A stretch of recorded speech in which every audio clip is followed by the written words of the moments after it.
Madame, Monsieur, bonjour. Bienvenue à l'émission Monde politique de la radio Watt FM et de la télévision True TV. Aujourd'hui, nous recevons pour vous un jeune homme politique qui a aussi un combat sur le plan, qui a eu un combat sur le plan estudiantin, mais également sur le plan politique. Il s'agit de Désiré Guinco, le coordonnateur des organisations pour la libération du président Roch-Marc Christian Kaboré. Nous disons bonjour à notre invité. Bienvenue. Bonjour mon frère Bouma. Bonjour, merci. Alors, madame, monsieur, vous savez bien, le code d'accès, c'est sur la fréquence 100.7 de la radio Watt FM. Sur True TV, c'est le numéro 254 du bouquet Canal+. C'est aussi sur le multiplex de la TNT du Burkina Faso. Monde politique aujourd'hui avec Désiré Guinco. Nous allons commencer par votre expérience de lutte. Je disais tantôt que c'est vrai que vous êtes jeune, mais vous avez une longue expérience de lutte, d'abord au niveau estudiantin, mais aussi sur le plan politique. D'abord au niveau estudiantin, on a vu Désiré Guinco au front, qui a aussi connu l'exil. Que rappellent ces moments de votre vie de jeune lutteur en son temps? Ok, je dirais merci d'abord cette tribune que vous m'offrez. Jeune lutteur que j'étais, je continue d'être un lutteur et je pense que la lutte est éternelle. Je suis dans cette dynamique. Il y a belle lurette. Vous avez parlé de l'étape estudiantin. Vous avez parlé également de la phase de l'exil. Tout cela concourt à faire la carapace du lutteur. J'ai traversé des moments difficiles. Sur le plan universitaire, j'ai mené des combats. J'étais à la tête d'une organisation qu'on appelle l'Union des étudiants africains. Et à partir de 2009, j'ai engagé des initiatives d'intégration entre la Côte d'Ivoire et le Burkina Faso au niveau de la jeunesse estudiantine, bien sûr. Et mes déboires ont commencé, je peux dire, à partir de cette période-là, avec les acteurs politiques d'alors. Donc cela m'a, à un moment donné, contraint à partir en Côte d'Ivoire dans le but de continuer mes études. Et là encore, je me suis retrouvé dans une situation encore difficile parce qu'il y a eu la crise post-électorale en Côte d'Ivoire à cette époque. Et face à la situation que nos parents traversaient en Côte d'Ivoire, dans le sillage de la crise post-électorale, j'ai décidé de mettre en place une organisation qu'on appelait à l'époque, c'est la coalition de la jeunesse burkinabé de Côte d'Ivoire, défendre la cause de nos parents parce qu'ils étaient d'une manière ou d'une autre victimes de cette crise sur la base de certaines stigmatisations, etc. Je me suis attelé à défendre la cause de nos parents là-bas, à leur demander surtout de rester serein dans ce qui s'est passé. Nous avons perdu beaucoup de nos parents lors de la crise post-électorale ivoirienne. J'ai porté la voix, je n'ai fait que exprimer mes opinions en défendant la cause de nos parents. Mais bon, j'ai trouvé que mes positions également n'étaient pas bien comprises par notre représentation diplomatique d'alors. Et j'ai commencé à avoir des débats encore là-bas. Et à un moment donné, j'étais obligé de partir de la Côte d'Ivoire. Je me suis retrouvé en Algérie pour échapper à la furie de certains acteurs. D'accord. Avant de revenir pour la Côte d'Ivoire et puis l'exil, mais au niveau du Burkina Faso, alors qu'est-ce qui s'est réellement passé? C'est avec qui vous avez eu quel déboire et c'est de quelle nature? Est-ce que c'est au niveau de l'université, parce qu'il y a souvent des combats entre les organisations estudiantines, vous avez évoqué aussi les liens avec les hommes politiques, c'était à quel niveau exactement? Vous savez, dans le courant de l'année 2009, il y a le début de la question de l'alternance politique avait commencé à prendre forme. Je crois qu'il y avait une organisation pilotée par le professeur Ibrega et certains acteurs qui avaient commencé à évoquer la question de l'alternance politique au Burkina Faso. Et dans ce sillage, je menais des initiatives sur le terrain, bien sûr dans le cadre de l'intégration universitaire entre les différents peuples africains. Et j'ai eu à organiser un événement ivoiro-burkinabé dans le but de décrisper l'atmosphère entre les jeunesses des deux pays afin que cela réagisse sur les dirigeants, bien sûr. Et dans cette période-là, lorsque j'ai engagé mes actions, médiatisées, etc., certains ont vu la main de certains acteurs politiques qui évoluaient dans le sens de l'alternance sur ma tête. On estimait que certains acteurs politiques étaient à l'initiative de ce que Guinko Désiré est en train de faire et qu'il est lié à tel homme politique, il est lié à tel groupe politique qui travaillent à renverser le système compaoré. Voilà. Donc finalement, on m'a mis dans le viseur. J'ai été mis dans le viseur parce que lorsque vous parlez de lutte politique, là, c'est le politique qui s'ingère maintenant dans la carrière d'un jeune étudiant. Donc, on m'avait mis dans un viseur et lorsque j'ai mené mon activité, j'ai souffert tellement que cela m'a marqué. C'est-à-dire, j'ai fait quitter ici une centaine d'étudiants burkinabés pour rejoindre Abidjan, mais vous ne savez pas le calvaire que j'ai vécu. De par la faute de certains politiques qui ont estimé à un moment donné que ce jeune-là ne peut pas émerger sur cette scène-là comme ça. D'où vient-il? Donc, tout a été mis en œuvre pour saboter mes actions. Imaginez un jeune qui prend l'initiative d'intégration sous-régionale dans le but de créer un brassage entre les peuples sur le plan estudiantin, qui mobilise une centaine de personnes pour une action dans un pays voisin avec lequel il y avait des bisbilles. Au lieu d'accompagner cette initiative, des gens m'ont saboté, des gens ont mis des bâtons dans mes roues.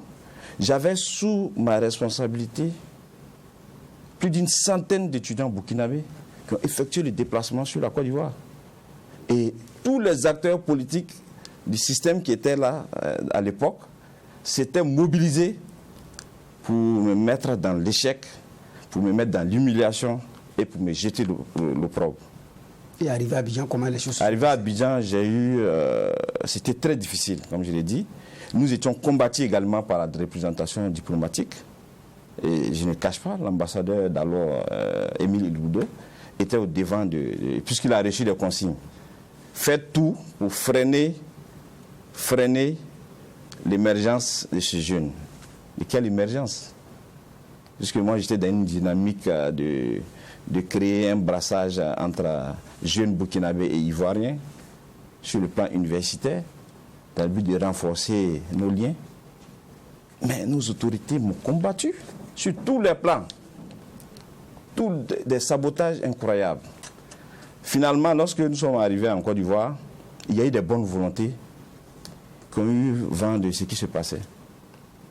Qui ont eu vent que des jeunes burkinabés qui sont déplacés pour venir défendre une cause noble ont été abandonnés et jetés en pâture. Il était de ma responsabilité, et comme d'habitude, je l'ai toujours assumé, il était de ma responsabilité de faire face à cette situation. Et par la grâce de Dieu, et grâce au soutien de certains fils et filles du pays qui résident en Côte d'Ivoire, et même grâce au soutien de certains jeunes leaders ivoiriens, et je profite de saluer à l'époque le soutien de M. Jean-Yves Dibopieux, qui était à l'époque secrétaire général de la Fédération estudiantine scolaire de Côte d'Ivoire. Tous se sont mobilisés pour la cause. Les gens ont estimé qu'on ne pouvait pas venir abandonner des jeunes qui ont Vous étiez abandonnés comment? On nous a abandonnés. On avait entrepris des démarches pour l'accueil et l'hébergement. En cours de route, on nous dit que ce n'est plus possible. M. Guinko, débrouillez-vous. L'ambassadeur il avait été bien saisi bien avant l'arrivée de cette délégation. Donc vous ne pouvez plus habiter où? On avait engagé des démarches pour avoir un habitat, un logis, bien sûr avec notre participation. Et l'ambassadeur devait simplement faciliter les choses. Mais je ne vous le dis pas, à l'époque, lorsqu'on a lancé cette initiative, l'un des conseillers du président Laurent Gbagbo, à l'époque, je ne me rappelle plus de son nom, lorsqu'ils ont eu le flair de ce qu'on pourrait vivre là-bas, ils m'ont appelé, ils m'ont dit, jeune homme, nous avons vu votre Nous voyons ce que vous faites, votre combat. Le combat est noble, mais ce que nous allons vous dire, faites attention à votre ambassadeur. C'est ce qu'ils vous ont dit. Faites attention, approchez-le, impliquez-le et soyez clair et sincère dans toute votre démarche, de telle sorte que demain, il ne met pas les bâtons dans vos roues. Parce qu'on trouvait qu'il n'était pas clair dans sa démarche. Donc, en tant que jeune conscient de ce combat, j'ai approché l'ambassadeur à l'époque, le consulat également. Je les ai impliqués, je les ai soumis l'esprit, la démarche, sans arrière-pensée. Mais c'était sans compter avec la volonté des autorités d'alors qui étaient ici, qui ont œuvré, parce que c'est des instructions, qui ont œuvré, qui ont donné des instructions fermes. Il faut faire tout possible pour saboter l'initiative. Parce que tout simplement, on a collé sur ma peau une intention et une volonté de travailler avec les acteurs qui œuvraient pour l'alternance. Ça, c'était en 2009-2010.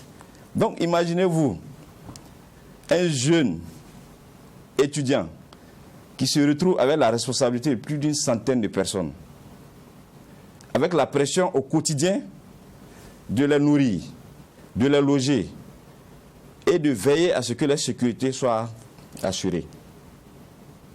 Mais ce n'est pas juste. Mais est-ce que vous avez eu des garanties au départ avant de décoller de Ouagadougou? L'ambassade s'était engagée pour qu'on trouve un cadre pour loger les jeunes qui allaient venir, avec notre apport. On était sur l'organisation, on était en parfaite collaboration, jusqu'à ce qu'on se rende compte que les répondants au niveau de l'ambassade ne soient plus opérationnels. Rapidement, nous avons compris qu'il y avait quelque chose qui clochait. Donc, systématiquement, en lieu et place du cadre qu'on est en train de négocier pour loger nos frères et sœurs, les autorités ivoiriennes, à travers, je crois que c'est le Kourou, l'équivalent du CNU ici, ont eu vent aussi de cet abandon, de la détresse de nos frères et sœurs. Donc, ils ont décidé de nous aider à nous loger dans un cadre universitaire, à l'université de, je crois, à l'époque, l'université, je crois, de Pougon. Hein. Voilà. On nous a logés là-bas. Et les jeunes ont fait preuve de résilience vis-à-vis de ma personne et du comité d'organisation. Parce que les gens ont compris qu'il y avait un sabotage inégalé. Hein. Voilà, moi je n'avais jamais vécu ça. Je menais beaucoup d'activités sur le plan universitaire, étudiantin et social, mais je n'avais jamais vécu un tel sabotage. Sur toute la ligne, on nous a saboté. Même le carburant, les partenaires qui s'étaient engagés pour nous mettre du carburant dans le véhicule qui devait faire le déplacement, un véhicule du CNU, à la dernière minute, on nous dit qu'il n'y a plus de carburant. Parce que certains sont partis par le train et certains sont partis avec le car. À la dernière minute, je vous dis, le jour J, on me dit qu'il n'y a pas de prise en charge en matière de carburant. Il fallait trouver, j'étais déjà à Abidjan, donc ceux qui devaient convoyer le convoi m'ont dit clairement, voici la situation. Il fallait trouver les ressources, un plan B rapidement, et ce qui a été fait. Voilà. Donc, finalement, quand nos frères sont arrivés, nous avons été logés grâce au soutien des Ivoiriens. La représentation diplomatique à l'époque qui était là-bas n'a même pas cherché à savoir là où étaient logés ces jeunes qui sont venus pour une initiative d'intégration et d'apaisement entre nos deux pays. Ils n'ont pas cherché à savoir. Au contraire, l'ambassadeur est resté dans son coin. C'est lorsqu'il y a eu effet, des médias ont commencé à comprendre ce qui se passe. Oui, des jeunes burkinabés sont arrivés ici. Ils ont été abandonnés par leur pays. Ils ont été abandonnés par la représentation diplomatique. C'est en ce moment-là que l'ambassadeur s'est levé. Il se lève et il fait une proposition de nous venir en aide avec des nattes. Imaginez bien, hein, des gens qui ont refusé d'assumer leur responsabilité sous la pression des médias et de certains leaders de la communauté burkinabé là-bas, ont décidé de venir nous soutenir avec des nattes. les jeunes qui étaient avec moi, ils avaient décidé de refouler l'envoyé de l'ambassadeur, mais on a décidé de réceptionner. On a réceptionné, et grâce à Dieu, notre activité s'est déroulée avec un retard qui s'est posé parce que la salle que nous avons réservée, il y avait un problème, donc il y a eu des décalages. Donc le séjour qui était prévu pour 72 heures s'est prolongé jusqu'à une semaine. Il fallait nourrir nos frères et sœurs matin, midi et soir. Mais par la grâce de Dieu et par le soutien, grâce au soutien des bonnes volontés, j'ai réussi à faire face à cette adversité-là. Et vous êtes rentré. Voilà, nous avons fait face à cette adversité-là. Et je crois que vers la fin, lorsque le séjour tirait à sa fin, on a même organisé une sortie à la plage pour que nos frères qui n'avaient jamais été là-bas puissent se détendre un peu. Il a failli avoir une noyade. Une ou deux personnes ont failli se noyer. Pour la grâce de Dieu encore, ce n'est pas arrivé. Imaginez si une seule personne s'était noyée. Ces mêmes gens ici qui ont manœuvré contre ma personne, qu'est-ce qu'ils auraient dit? Et j'ai même appris à l'époque qu'on racontait au Burkina qu'il envoyait les jeunes qui ont failli se faire noyer. Il allait livrer les jeunes filles qui étaient là aux étudiants ivoiriens. Une campagne de diabolisation. Donc je suis habitué à cela. Pas maintenant que cela a commencé. Mais je dis, tous ceux qui œuvrent dans le faux et la manipulation se font toujours rattraper par ce qu'ils font. Donc vous rentrez au Burkina et finalement vous êtes obligé de repartir pour finalement, les gens même ont dit qu'il ne va plus rentrer au Burkina, c'est fini. Les gens ont tellement souffert. À l'époque, le DG du CNU, comment il s'appelle, de la NAFA, Ali Diko, président de la NAFA. Professeur Diko. Professeur Diko. Le professeur Diko m'a appelé depuis le Burkina, me menacer. Il paraît que les jeunes ne sont pas bien traités. Il paraît que les chauffeurs ne sont pas pris en charge. Il paraît que non, ce n'est pas possible. Non, mais c'est grave.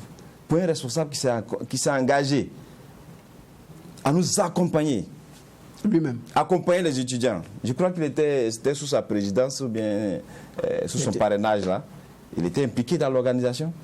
Mais du coup, systématiquement, comme si le code était passé, tout le monde s'est acharné sur ma personne. Juste parce que certains estimaient que ce jeune-là serait un élément déclencheur d'initiative en faveur de ceux qui réclament l'alternance. Mais ils ont créé les conditions. Ils ont créé les conditions qui ont fait germer en moi la critique interne et externe. J'ai commencé à développer en moi une certaine rancœur d'abord, mais par la suite, j'ai compris qu'il fallait que je m'engage sur le terrain politique pour faire véhiculer mon point de vue. Quand je dis m'engager sur le terrain politique, c'est-à-dire la défense de certaines causes politiques. C'est là que j'ai commencé à me mettre vraiment dans le combat contre la modification qui pointait à l'horizon de l'article 37. Et même, ce fut la période où j'ai engagé les démarches à Abidjan, au niveau de la représentation diplomatique et au niveau de la communauté burkinabé, pour qu'on dise à Blaise Compaoré de ne plus se représenter en 2015. En ce moment, vous étiez établi à Abidjan. Voilà, c'est-à-dire que dans la période 2009-2010, c'est-à-dire en tant que j'ai fini mes activités et je suis revenu, j'ai décidé de ne plus rester au Burkina. Avec ce que j'ai vécu, j'ai estimé que c'est de la méchanceté gratuite. Donc j'ai décidé de repartir, me baser à Abidjan, et je poursuivais mes études dans un institut. Je poursuivais mes études et la crise post-électorale fin 2010 a déclenché. Là encore, j'ai pris à bras le corps le combat pour la défense des intérêts des Burkinabés. Cela n'était pas de gaieté de cœur, parce qu'il y avait des menaces. J'ai vécu retranché pendant près de 3 mois c'est-à-dire dans une zone où je ne pouvais pas sortir, je ne pouvais pas me déplacer, de peur que je sois récupéré et puis faire le frais de ce qui s'est passé. Parce qu'à un moment donné, être burkinabé dans les rues, lors de la crise ivoirienne, c'était difficile. Parce qu'on nous avait mis sur le dos tout ce qui était négatif. On nous avait mis sur le dos plein de choses, ce qui faisait que dès que tu sors dans la rue, dès qu'on voit sur ta pièce d'identité que tu es burkinabé, c'était soit un lynchage, soit tu te faisais tuer. Donc de là-bas, vous êtes allé en Algérie. En Algérie, voilà. Comment les choses se sont passées? Voilà, de là-bas, j'ai eu des déboires, comme je l'ai dit, avec tout ce que je faisais, l'ambassade, d'autres acteurs ici qui manœuvraient contre moi, etc. J'ai pris la décision souveraine de partir. Replier stratégiquement dans le combat. Quand un guerrier combat, parfois il fait des replis stratégiques. C'est ce que j'ai fait. Et dans la sous-région, je m'étais dit qu'il n'y avait pas de pays aussi qui pourrait assurer ma sécurité sur le plan d'abord sur le plan social, sur le plan professionnel et même pour mon intégrité physique. Voilà, je ne pouvais pas aller dans les pays de la sous-région. Et qui vous a aidé à arriver en Algérie? J'avais des amis qui étaient exilés là-bas, mais issus de différents autres pays, avec qui je suis rentré en contact, qui ont souhaité que je vienne là-bas parce que l'Algérie, c'est un pays réputé comme la Mecque des révolutionnaires. Et que là-bas, personne ne pouvait attenter ni à ma vie, ni à mon parcours, parce qu'ici j'ai eu plein de problèmes. Le parcours en matière scolaire, universitaire, j'ai eu plein de problèmes. Donc j'ai estimé également à un moment donné qu'il fallait écouter ces amis-là et prendre le chemin. Mais je ne suis pas allé en avion, détrompez-vous. J'ai quitté la Côte d'Ivoire, je suis allé au Mali.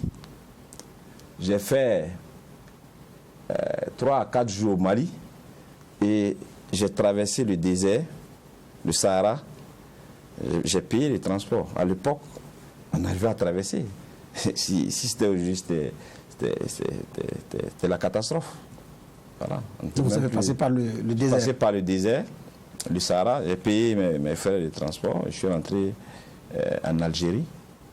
En Algérie, j'avais déjà mes connexions là-bas. Donc, et c'était des frères aussi africains qui étaient là-bas, qui m'ont facilité l'entrée en Algérie. Et j'étais basé à Alger, la capitale. Mais là-bas, qu'est-ce que vous y avez fait? J'étais là-bas, dans les premiers moments, il fallait d'abord que je puisse vraiment retrouver mes esprits, essayer de me refaire et puis regarder maintenant vers l'avenir. Donc, comme je l'ai dit, j'ai eu le soutien. Par la grâce de Dieu, encore, j'ai eu un tuteur là-bas qui est un ancien général de l'armée algérienne. Voilà, grâce à des connaissances, ce monsieur-là m'a pris comme son fils. Donc j'étais avec ce monsieur-là et il m'a soutenu, il m'a encouragé dans ces moments difficiles. Je menais des activités pour me maintenir et à un moment donné, en courant 2011, fin 2013, début 2014, j'ai mûri l'esprit et j'ai mûri l'idée de rentrer au pays. De rentrer au pays pour apporter ma contribution. En ce moment, je m'étais engagé totalement dans la lutte pour l'alternance. Comme je l'ai dit, il fallait aller sur le terrain politique. Depuis l'Algérie, pour ceux qui me connaissent, j'avais commencé le combat. Voilà. J'avais commencé le combat sur les réseaux sociaux. Les gens me connaissent. Je m'affichais, je prenais des positions. J'étais pour l'alternance, j'étais pour le départ de Blaise Compaoré de son système, au cas où on maintiendrait l'idée de modification de l'article 37. Donc j'ai mûri l'idée de rentrer et je crois que c'est en août 2014 que je suis rentré au pays. Là, vous vous engagez dans... Et même en voulant rentrer au pays, comme je l'ai dit, celui qui a été mon tuteur et de nombreux amis m'ont déconseillé. On m'a dit, si tu rentres au pays, on va te faire du mal. Tu rentres au pays avec tes prises de position, cela va t'arriver. Mais j'ai estimé que quand on veut aboutir à un combat, mieux vaut aller au charbon que de rester forcément en arrière-plan. Voilà, il faut assumer le combat.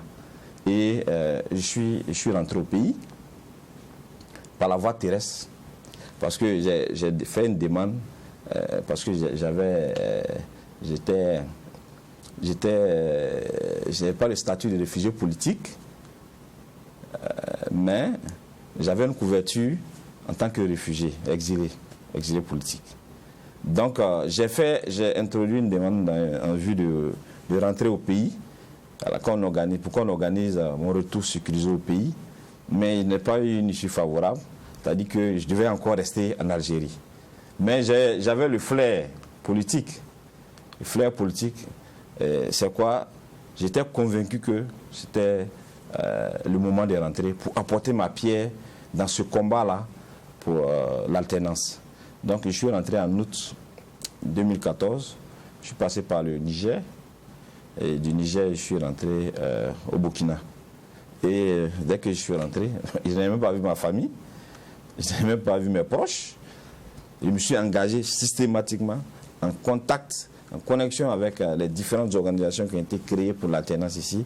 Nous sommes mis ensemble, nous avons engagé le combat, ce qui a abouti à l'insurrection populaire en octobre 2014. Alors que gardez-vous comme souvenir de cette époque, insurrection 2014? Vous êtes engagé au niveau des Patriotes du Faso et dans bien d'autres organisations qui ont dit non à la modification de l'article 37 en son temps.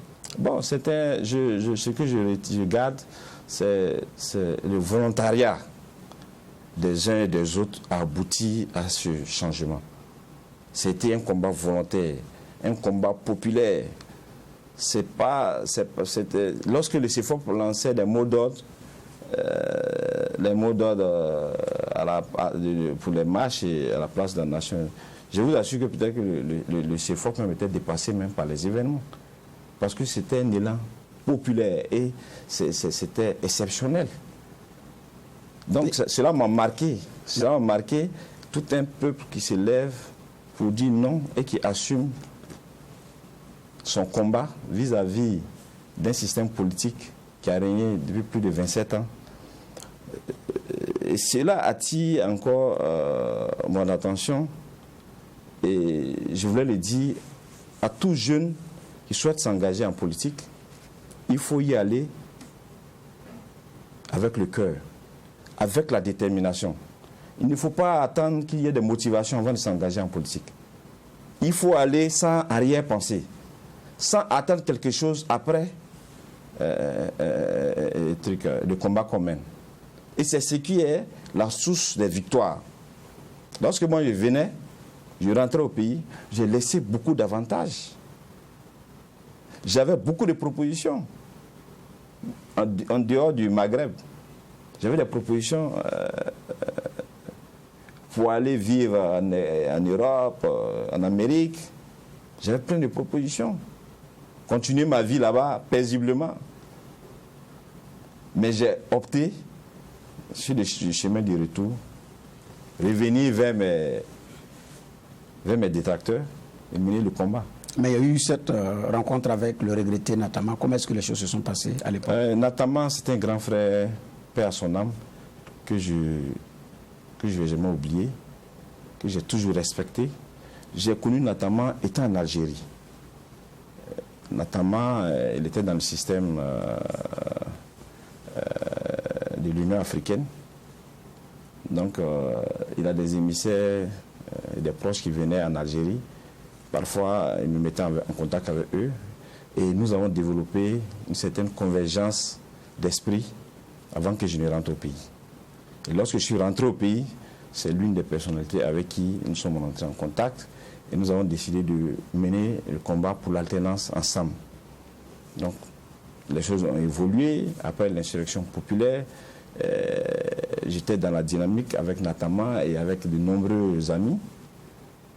J'ai créé les conditions à l'époque d'un engouement autour de sa vision de renouveau.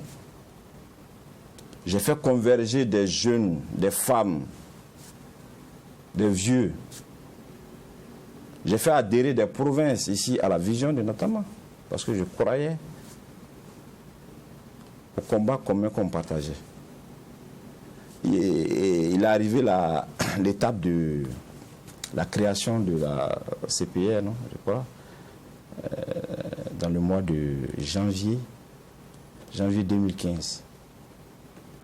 Donc, nous sommes allés à la création de cette organisation.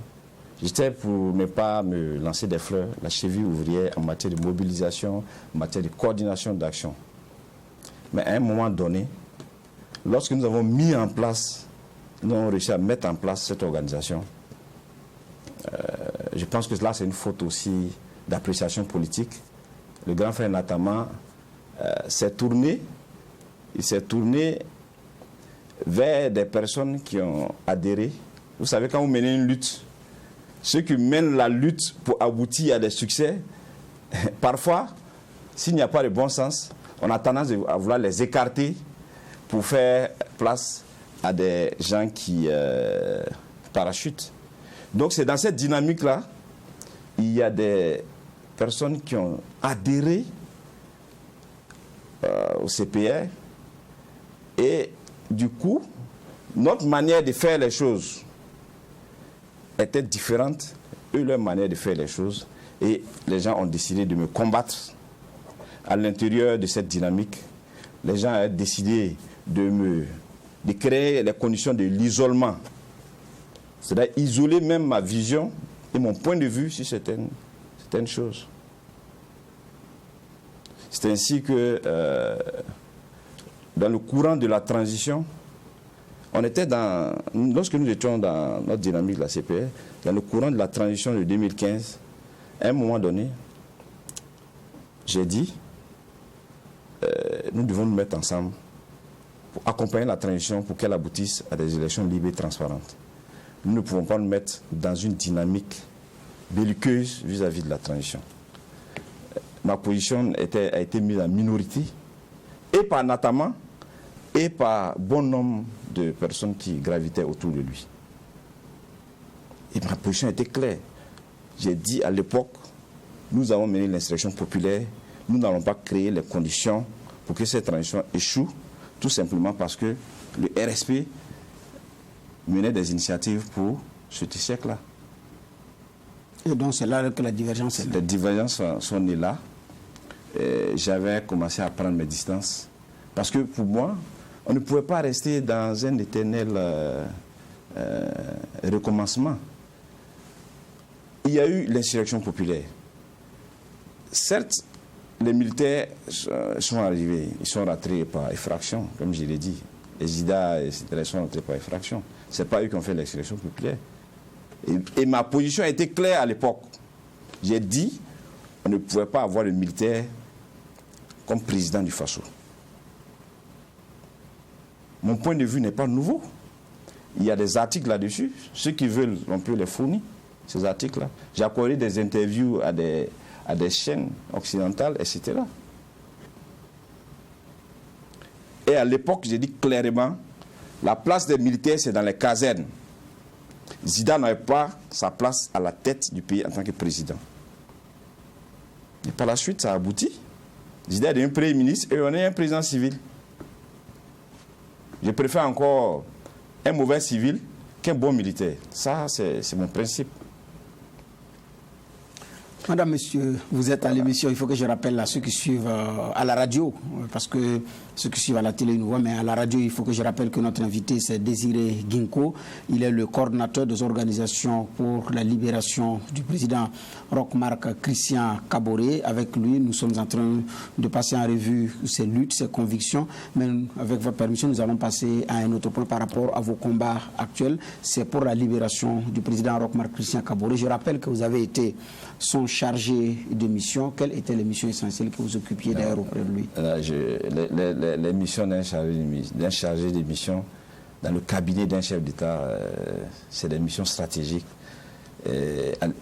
Dans le temps, certes, j'avais les obligations de réserve, mais aujourd'hui, étant déchargé de ces obligations de réserve, je ne pense pas que avec cette tribune, il faut qu'ils viennent soumettre les missions stratégiques qui m'étaient attribuées. D'accord. Ok, d'accord. Mais depuis sa chute, est-ce que vous êtes vu? Depuis le coup d'État du 24 janvier, je n'ai pas encore vu le président. Alors, vous menez un combat pour sa libération, vous ne l'avez pas encore vu. Alors, mais selon vos informations, comment se porte-t-il? Les conditions n'ont pas été créées pour que je puisse voir le président Kaboré. Mais là n'est pas le souci. Il ne s'agit pas de moi, Guico Désiré, qui cherche à voir le président Kaboré. Nous nous battons pour que tous les fils et filles du Burkina Faso qui souhaitent aller voir le président Kaboré puissent le voir sans problème. On ne mène pas ce combat-là parce que Guinko Désiré veut voir le président Kaboré, non. On mène ce combat-là pour qu'il soit libre de ses moments, pour qu'il reçoive qui il veut, quand il veut, qu'il se déplace, qu'il parte dans son village à Tuéré, quand il veut, avec qui il veut, qu'il communique à tout moment, avec qui il veut également. Mais cela n'est pas le cas. Mais les autorités disent que c'est pour sa sécurité. Ça, c'est un alibi qui a été avancé, qui n'est pas fondé. Son état actuel, c'est quoi? N'est pas fondé. Le président, si vous voulez que je le dise de façon claire, le président est en prison dans sa propre maison à la Padoua. Le MPSC a réquisitionné la maison du président Kaboré pour en faire une prison. Qu'est-ce que vous faites? Sa famille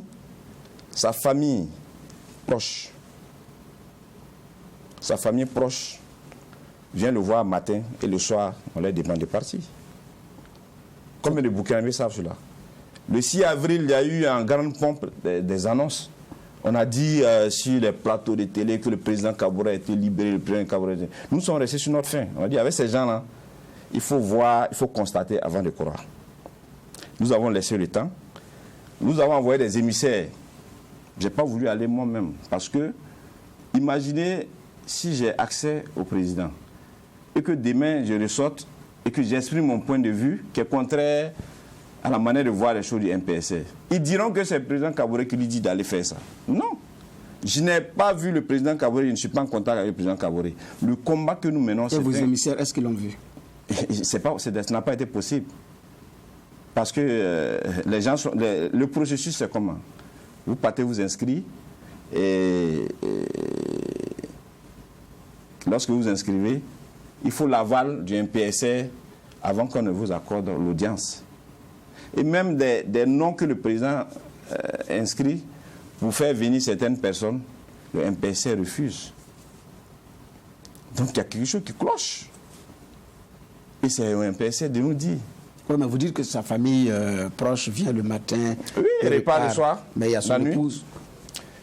Quand je parle de la famille proche, son épouse fait partie. Elle vient le matin, elle repart le soir. Il ne peut pas dormir chez le président. Il ne peut pas dormir chez eux à la maison. Raison pour laquelle je dis que c'est une prison à ciel ouvert. Vous dites que l'ancien président, il est seul dans sa maison actuellement? La nuit tombée? Comme je l'ai dit, la journée, la famille peut venir. Le soir, on la met dehors. Les militaires, c'est eux les maîtres des lieux. La famille part. Et même quand les membres de la famille viennent, il faut qu'ils déposent leur téléphone chez les militaires avant d'avoir accès. Et même leurs mouvements, tout est contrôlé à l'intérieur de la cour. Ce qui est inadmissible. C'est inadmissible. Mais comment savez-vous ça si vous n'avez pas pu y aller? Non, j'ai été son chargé de mission. Donc, les informations me parviennent. Les informations me parviennent. Mais il y a aussi... Il y a des personnes qui ont eu accès également au président du Faso, le président Roch-Marc Kaboré. Ces personnes qui ont eu la chance, parce que sur la base de l'humeur du MPSC, bon, tel nom, bon, n'est pas nuisible, bon, il ne peut pas créer de problème, bon, donc validé. Donc j'ai pu avoir accès à certaines personnes également qui ont pu voir le président et globalement son état de santé ça va. Le président se porte bien. Mais cette mascarade doit prendre fin. On ne peut pas proclamer qu'on est dans un état de droit et détenir un citoyen burkinabé, de surcroît un ancien chef d'État, sur la base d'aucun fondement juridique. Ça doit prendre fin systématiquement. 4 mois après, ça doit prendre fin. Ce n'est pas logique. On ne demande rien d'autre. On n'est contre personne. On leur dit simplement qu'il faut libérer totalement le président Kaboré. C'est un homme de paix, de dialogue qui a apporté beaucoup à ce pays et qui, lors du coup d'État, a œuvré pour éviter un bain de sang entre frères d'armes. C'est un homme de paix, de dialogue qui a voulu être assassiné dans la nuit du 23 par ceux qui sont aujourd'hui au pouvoir. Qui a failli être assassiné, vous dites? Bien sûr, le cortège des véhicules du président qui ont été mitraillés. Parce que l'intention c'était de... Mais il y a des versions qui racontent que c'était juste pour créer de la diversion. Il y a eu quelqu'un qui a perdu le doigt à l'intérieur. Ceux qui étaient à l'intérieur du véhicule. Il y a quelqu'un qui a perdu le doigt. Il y a certains qui sont invalides. Ils ont reçu des balles dans les pieds. Ils ont baigné dans leur sang. Personne ne leur est venu en aide.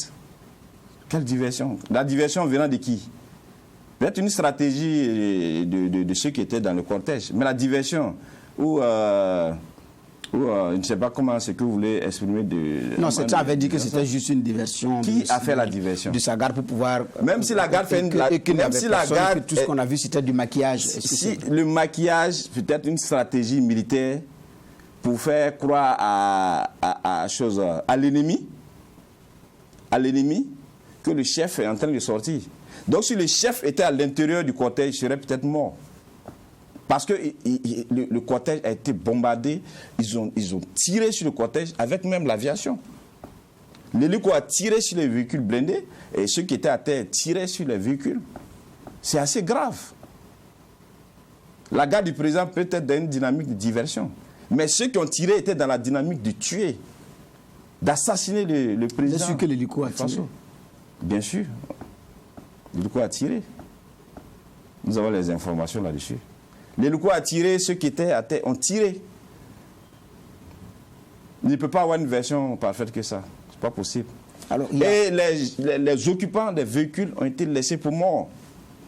Lorsqu'on dit que non, ils étaient secourus, c'est faux. On les a laissés pour morts. Ce qui a fait que certains ont vu des gens couchés par terre dans du sang. Les passants ont cru qu'il y a eu des morts sur ce lieu-là. Mais par la grâce de Dieu, ils se sont débrouillés. Ils se sont débrouillés pour rejoindre les centres de santé. Certains sont invalides, je vous dis, à vie. Ils sont marqués dans leur chair. Des armes achetées par le peuple pour défendre le territoire national, pour sa propre sécurité. Ces armes ont été retournées contre les filles et fils du Burkina Faso. Mais en dépit de tout ça, le président Kaboré, il est dans cette disposition. C'est quelqu'un de tolérant. Avec tout ce qu'ils ont fait, la trahison. Parce que tout est parti par la trahison. Le président a été trahi. Des gens qu'il a promus pour défendre ce pays-là, défendre la sécurité de ce pays-là, ces gens ont retourné les armes contre lui. Mais là même encore, il a travaillé à apaiser les choses. Il aurait pu refuser de signer, quitte à se faire tuer. Mais sous leurs contraintes et par conscience d'éviter un carnage, il a signé sa démission. Qu'est-ce qu'ils veulent encore? Qu'est-ce qu'ils veulent de plus? Avec tout ce qu'ils ont posé comme acte négatif, qu'est-ce qu'ils veulent de plus? Il faut libérer le président Kaboré. Il faut le libérer. Alors, ça, c'est notre combat. Alors, vous dites que c'est votre combat, vous êtes le coordinateur des organisations pour la libération du président Kaboré. Quelles sont ces organisations qui sont avec vous? Est-ce que vous pouvez citer certaines? Non, pas question de stratégie de combat. Nous n'allons pas citer ces organisations. Mais moi-même, la coordination que nous avons mis en place, c'est une coordination d'organisations. Moi-même, mon organisation, c'est l'Alliance citoyenne pour la libération du président Kaboré qui est membre, et avec plusieurs autres organisations. Est-ce qu'il y a des partis politiques?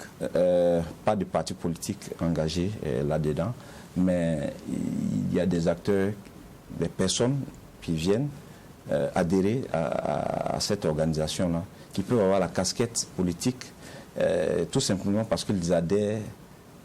Il y a une convergence d'esprit vis-à-vis de ce combat-là. Alors, son parti politique, le MPP, dit soutenir votre initiative. Est-ce que le MPP est formellement membre de votre structure? Le MPP n'est pas membre de notre structure. Et quelles sont vos relations avec... Parce qu'on a vu que même au niveau du MPP, il y a Dr Bindi Woba qui est aussi engagé sur un autre front. Est-ce que vous êtes dans la même Tout à fait, c'est assez logique. Est-ce que vous êtes dans... Il y a une convergence de vision dans notre combat. Donc naturellement, s'il faut se donner la main pour aboutir à des résultats positifs, nous allons nous donner la main. Sans hésiter, le MPP est un parti organisé. Le MPP est en train de mener un combat qui est juste et noble. Pensez-vous qu'en dehors du MPP, qui doit être à la tête de ce combat-là? C'est le parti d'origine du président Kaboré. Et c'est naturellement que le MPP mène ce combat-là. Et je salue l'engagement du MPP qui est sans détour. Et nous partageons ce combat-là et nous allons vaincre ensemble. Alors, des proches du président sont allés voir ailleurs dans d'autres partis politiques. Vous qui dites que vous connaissez des gens qui lui ont vu sur cette question, qu'est-ce qu'il a dit? Quel a été son état d'esprit? Je n'ai pas abordé ces questions avec ces personnes. Comme je l'ai dit, mais vous personnellement, mon combat à l'heure actuelle, je pense qu'il faut que nous-mêmes on évite la diversion dans ce pays-là. Il ne faut pas qu'on fasse de la diversion dans pareil contexte. La priorité aujourd'hui, sur le plan national, c'est la question sécuritaire. Bon, moi je rigole lorsque je vois ce cinéma politique qui est en cours. Je rigole lorsqu'on sait qu'il y a des milliers et milliers de déplacés internes qui n'arrivent pas à manger, qui n'arrivent pas même à avoir un repas par jour. Et qu'on passe tout notre temps à faire des acrobaties politiques rien que pour des ambitions personnelles. Je pense que l'intérêt du moment ne s'y est pas. Tout ce qui se passe là, c'est du cinéma inutile. Les créations reparties, les démissions par-ci, par-là. Ce n'est pas le moment. Moi, Ginko Désiré, j'estime que pour la situation que traverse le pays, le plus important aujourd'hui, c'est de regarder dans une direction comment faire face à cette invasion terroriste. Et vous-même, votre combat, est-ce que ça ne s'inscrit pas aussi dans cette diversion? Au moment où, effectivement, le pays est attaqué, vous vous préoccupez de la libération du président Kaboré. Qu'est-ce qui vous dit que je ne suis pas sur d'autres fronts pour la cause de la libération du pays? Non, j'ai été toujours engagé. Je suis président du Front africain contre l'extrémisme violent. J'ai effectué des déplacements dans des pays de la sous-région pour aller plaider pour la cause du Burkina Faso de la sous-région. Et à l'époque, à Grand Bassam, en 2019, lorsque je me suis rendu là-bas avec une mission, nous sommes allés dire aux Ivoiriens et à d'autres pays africains qui sont mobilisés, des jeunes d'autres pays africains qui sont mobilisés à Grand Bassam, nous avons tenu un discours véridique. Nous avons dit, si la sous-région ne se lève pas et que le verrou du Burkina Faso saute, l'invasion terroriste va atteindre les pays côtiers. Et nous sommes dans la même dynamique, nous sommes sur la même position. Et le constat est avéré aujourd'hui. Le Bénin est frappé, le Togo est frappé, la Côte d'Ivoire est frappée, et le cycle continue. Au même moment où je défends la cause du président Kaboré, qui est une cause noble, qui est une question de défense des libertés et des droits humains, au même moment je suis d'autres fronts pour la défense et la sécurité du Burkina Faso, de notre pays. Au même moment, je me bats avec des camarades pour qu'on regarde comment faire face à l'extrémisme qui est en train de prendre de l'ampleur jour après jour et qui n'arrive pas à être stoppé. Nous nous battons pour cela. Nous nous sommes battus avec le président Kaboré pour cette dynamique, dans cette dynamique. Et nous continuons à nous battre pour cela. Certes, le contexte actuel est un contexte qui n'est pas forcément favorable. Parce que lorsqu'on sort de l'ordre constitutionnel, vous voyez dans les désordres dans lesquels on s'installe.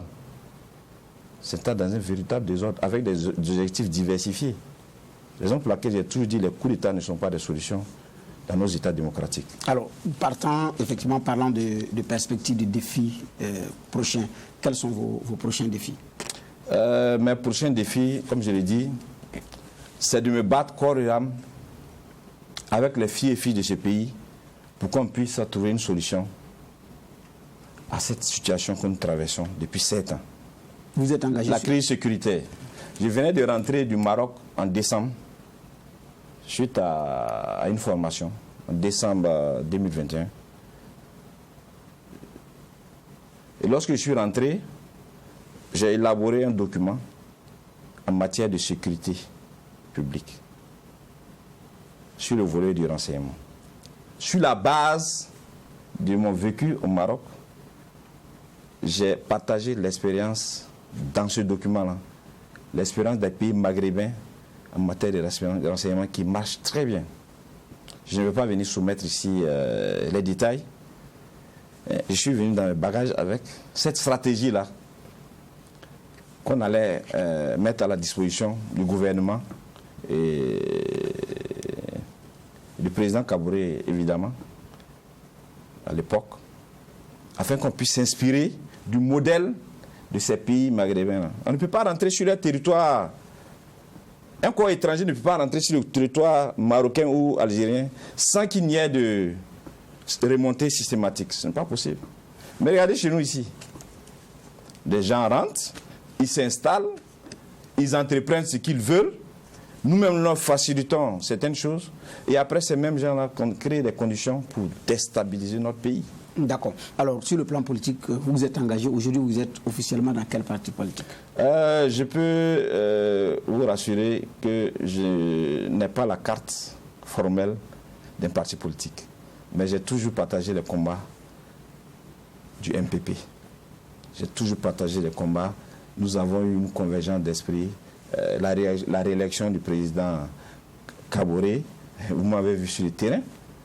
Vous m'avez vu mener des actions. Oui, c'est vrai, on est même étonné parce que certaines organisations ont mené le combat pour sa réélection, mais pour sa libération, ils sont silencieux. Eh bien, je pense que l'engagement est individuel, les convictions sont personnelles. Personnellement, je ne vais jamais contraindre quelqu'un à épouser mon point de vue ou à partager mon combat, mais aujourd'hui, il est regrettable que certaines personnes, je ne vais pas citer de noms, qui ont été sous l'homme du baobab, et qui aujourd'hui se mettent loin à regarder ce baobab-là qui est en difficulté. Qui ont bénéficié des fruits de ce baobab, mais qui aujourd'hui n'osent même pas prononcer le nom de ce baobab. Qui estiment que le vent a tourné et qu'il faut se mettre à l'abri à la nouvelle direction. Ce n'est pas possible. Il y a des convictions qu'il faut porter et il y a des convictions qu'il faut assumer. Ces personnes-là, j'estime que leur conscience leur dirait un jour que vous avez trahi. Vous avez trahi parce que vous n'avez pas été capable, à un moment de sortir, par esprit de redevabilité, par esprit de reconnaissance, défendre une cause, défendre la cause du président Kaboré, qui est un homme juste, un homme bien et un homme de dialogue, qui a apporté beaucoup à ce pays et qui peut encore apporter beaucoup à ce pays à divers niveaux. C'est sur ces mots que cette émission se referme parce qu'on est pratiquement à la fin de cette émission. Donc nous vous disons merci d'être venus et également les portes de cette émission vous restent ouvertes éventuellement sur d'autres questions. Madame, Messieurs, vous qui nous suivez à la radio et à la télévision, sachez que notre invité du jour c'était Désiré Guinko, le coordonnateur des organisations pour la libération du président Roch-Marc Christian Kaboré. J'ai pris du plaisir à vous présenter cette émission. Au revoir et bien des choses chez vous et restez fidèles à nos programmes.